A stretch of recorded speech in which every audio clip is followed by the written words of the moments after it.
Mukukura kwake mukoma wangu ndaimuziva ari munhu anodiwa nevanhu, anofara, asina hutsinye nevanhu. Asi tingangoti zvekuita vana vakawanda, asi akazvitanga. Ini sekuru vangu vanga vane vakadzi 9, vaine vakomana 30 ndivo vaive, vainzi vamadhura vacho. Kozoti vamwe mukoma wedu ngari kubhaibheri icho anga aine vana 30.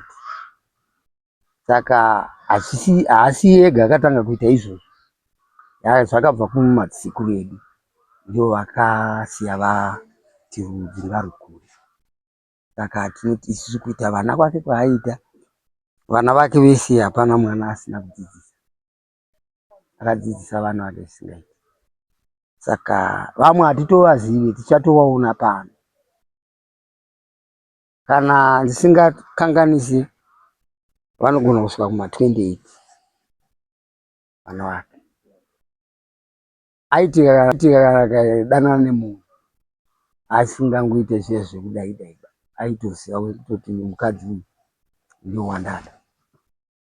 Anga asingaiti zvengoti apa.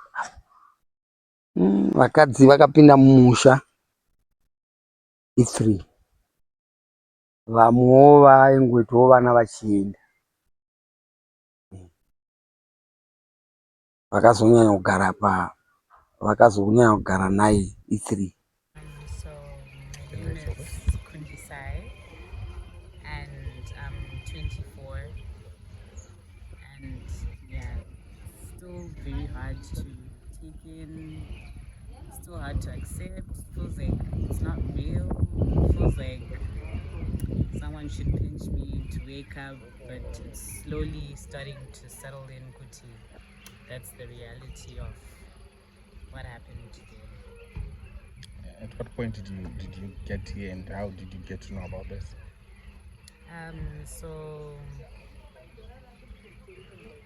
I was preparing to sleep so that I'll be able to go to work in time today, which is Monday. Then put my phone on silent and actually slept. Then I suddenly woke up around 12 and my phone is blowing up because my cousin kept calling me constantly, but I'd actually put it on silent. Then I'm trying to answer, she's cutting and she's typing saying, hey, there's robbers in the house, I've heard a gunshot, call anyone, call everyone, we need help. I can't answer the call, I'm in my room, just call anyone that you can call. So that's when I started calling my older brother, Munyaradzi.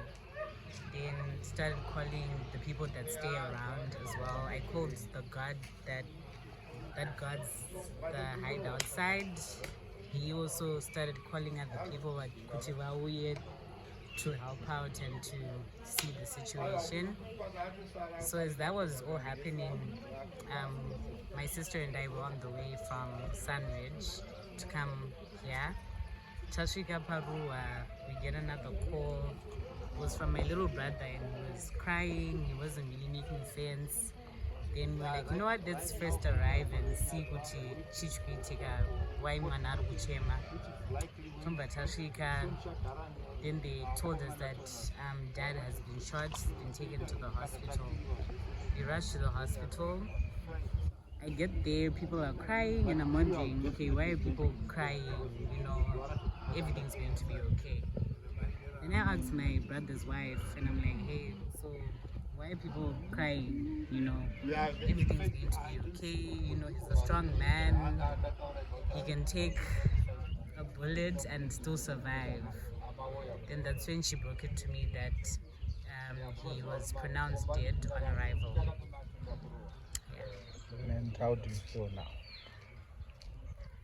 Honestly, still in denial, but as people are coming and hugging and crying with me as well, that's when things are starting to actually settle in that